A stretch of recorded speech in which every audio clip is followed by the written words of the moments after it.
It's okay. So let's move on to Sunday. Sunday, August 4th. One event. Just one. Just the event. Clearing out the day for one final, which is the men's 100-meter final, 3:50 p.m. Eastern time. So it's even a little later, 9:50 p.m. Eastern time 9:50 p.m. Paris time locally. The world record is held by one Usain Bolt from 2009, 9:58. Yeah, it's not going away. That's not going away. And another one that is not happening. Olympic record, 9:63 from Bolt in 2012. I don't think so. Yeah. Current world champ, Noah Lyles. He ran 9:83 last year in Budapest to surprise some by becoming the 100-meter champion. More of a pure 200-meter guy, I would say. 2021 Olympic champ, Marcel Jacobs of Italy. He won at 9:80. Silver went to Fred Kerley of the U.S., 9:84. And bronze went to our boy, Alex Andre de Grasse of Canada, 9:89. So who's the favorite going in? This is a bit of a question mark. Time-wise? You want to talk times? Let's talk times. Let's talk times because I'm going with the times. You're going with the time. Katelyn, I'm waiting for your wild dark horses. No, well, that's when I get to my bronze here, you're going to say, "Oh, Katelyn, poor thing." Okay. No, but good. Okay, all right. But I'm going with Jamaica. I'm going with Kishane Thompson from Jamaica because he has the 9.77 as a personal best. So I'm not going to put. I know Noah Lyles, and there are so many big Noah Lyles supporters, and I want him to do well, but I just don't think. I just don't think. I think that Kishane Thompson will be number one. That's big. That's big. Right. So we should say Kishane Thompson, who, maybe if you're a casual fan of track, maybe you watch the Netflix docuseries, you've got some familiarity with, you know who Noah Lyles is because he's done the rounds in the media in the last couple of years. But Kishane Thompson actually is the quote unquote fastest man alive this year. The fastest man alive question is like such a weird question because Usain Bolt is not dead. But he's also not running 9.77. He's not running 9.77. Right. Although he would probably like to tell you that he could do it with it's like, give me 2 weeks and I can do under 9.8. But so Kishane Thompson, young athlete from Jamaica, ran the fastest, if I'm not mistaken, the fastest ever 100 to qualify for the Olympics, fastest ever 100 on the national stadium track in Jamaica. He set a course or meet or track record with the 9.77, which is pretty crazy when you think of it, considering this is the house that Usain Bolt built. But he's perennially injured, Thompson, and he has a tough time being healthy all the way through the rounds, the heats, and the semis and the finals for these types of championships. So that's the big question mark. And I noticed that Lyles sort of talked some smack about Thompson recently at a Diamond League event. When he was asked about Thompson, he was like, yeah, if he can stay healthy, he'll be a threat. We'll see. And he's also lacking Olympic experience, right? So I don't know if that's going to come into play or not as well. Okay. And I'm not quick to discard Noah Lyles. So in this documentary Sprint, he plays down the 100 a little bit because he says, the 200 is my wife, the 100 is my mistress, meaning it's the side piece. It's less important for him.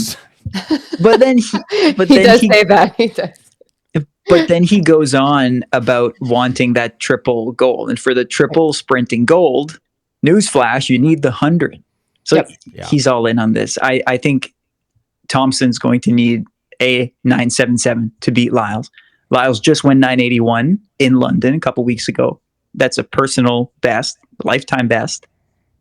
He's getting better towards the Olympics. For sure, he's going to peak well.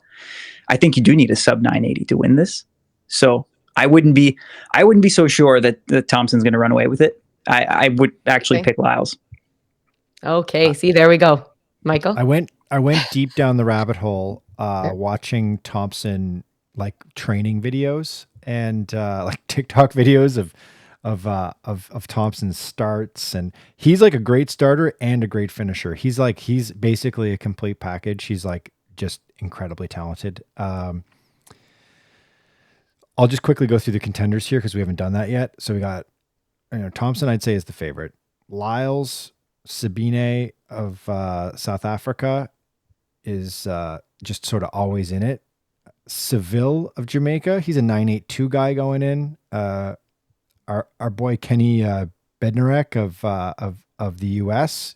cannot be discounted. Fred Kerley of the U.S.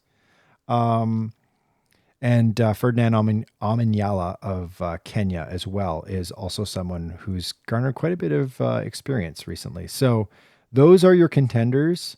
Lots of head-to-head stuff between those contenders that I just listed. Not so much with Thompson, which is kind of worrying.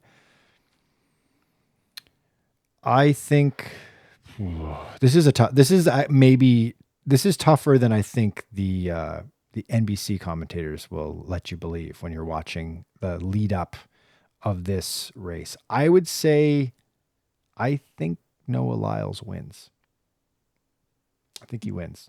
Because if he doesn't win, man, it just throws some cold water on a narrative for the Olympic Games, right? Because that's I'd say one of the 5 or 6 key narratives of Paris is the Noah Lyles story. Yeah, I would say it's true, especially on the track.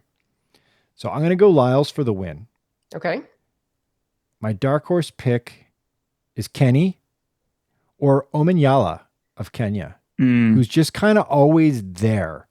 And as we saw in Tokyo when Marcel Jacobs upset the field, sometimes in these big events, you get a weird finish. So say Lyles gets a bad start and can't close a gap because he's not an amazing starter, but a great finisher because he's got speed endurance. The other Americans maybe one of the other top Americans doesn't make it to the final. You could get somebody like Omanyala sort of sneak in for the win. That would be cool. Yeah, that's my dark horse pick too. And if you haven't heard of Omanyala, think of it this way. Omanyala is a bigger name in the sprinting world now than Jacobs was in the sprinting world in 2021 before winning Olympic gold. So crazier things have happened. Yeah. And that's who I want for bronze, Marcel Jacobs. I know. I know. I want another upset because I don't like how everyone is just making excuses for him and telling him that he's doing such a terrible job. He's always injured. He's making excuses. So did you watch Sprint? Yes, I did. Yes, I did. But he just had a great race. His brain is broken. He's not going to win.